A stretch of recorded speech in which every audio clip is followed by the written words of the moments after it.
Hello and welcome to another pit stop video. This one is for Paranormal Detectives, coming from Lucky Duck Games, designed by Marcin, Szymon, Maliński and Adrian, Orzechowski.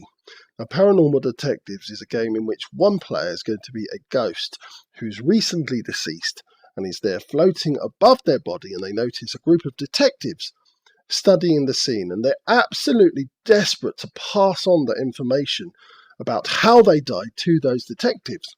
But it's not as simple as just going down and writing a note or telling them face to face. What they're going to have to do is use a series of props or actions to try and give the detectives clues. And if the detectives work out the clues, eventually they'll work out how the person died.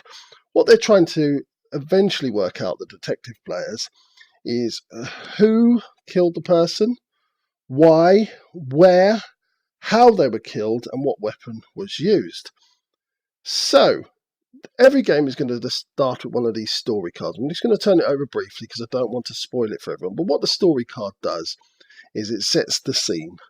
It tells the detectives whether the person was female or male, and any wounds on the body, where if there were any wounds at all. If there wasn't, you just leave them blank. So maybe this guy has got 2 foot wounds. Very suspicious. Then it will set a brief story that only the ghost can read, and then the detectives are going to get a brief outlay of what they see when they get to the crime scene, or if it is indeed a crime.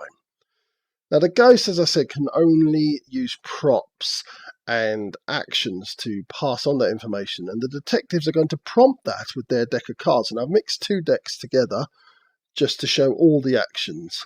So what can they do? Now, every detective can ask an open-ended question, whether that question is, who are you, where did you live, what's your job, or more specific things, why did you die, who killed you, how did they kill you?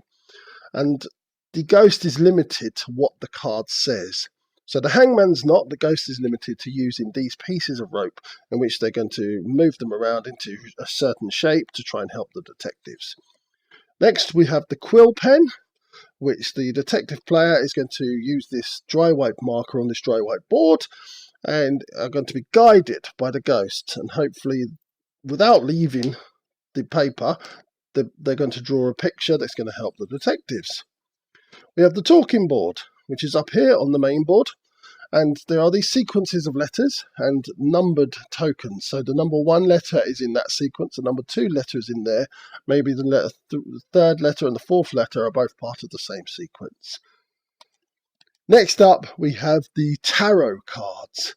The ghost player has a deck of tarot cards, all sorts of things going on there, and they're going to use these tarot cards to try and build a picture of what's happening. They can even use them to cover things off or to point things out and guide the detectives in the best way that they can. Next, we have the ghost touch, in where the ghost is going to stand behind somebody and draw a picture on their back with their finger. The haunted mirror, the ghost is going to do a 3-second pantomime and act out whatever questions asked of them. The whisper of shadows, the ghost is going to mouth the word. The ghost scream, where the ghost is going to make a sound or indicate an object in the room. And lastly, we have the ghost meter.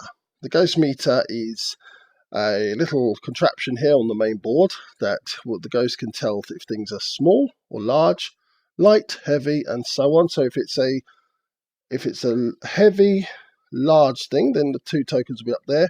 If it's somewhere in the middle and it's a small thing, then we go down there to show the detectives exactly what happens. The ghost can also help out, if need be, with 3 of their own cards. But what the detectives are now doing is they are trying to work out on their own dry whiteboard exactly all the questions that need to be answered, writing down any clues that they get, etc. Now, this game can be played cooperatively, where everything's out in the open, or it can be played competitively, and those player boards over there shield your answers from everybody else. If it's cooperatively, then you have 2 guesses at the answer. If it's competitive, every player has 2 guesses at the answer. If the game ends with nobody guessing, then the person who got the most right, and the ghosts use this handy little board to see who's had the best guesses throughout, is going to be the winner of Paranormal Detectives. Thank you very much for watching our latest video, and for more gaming content, please go along to our podcast, the Game Pit Podcast, wherever you get your podcast from. Thank you very much.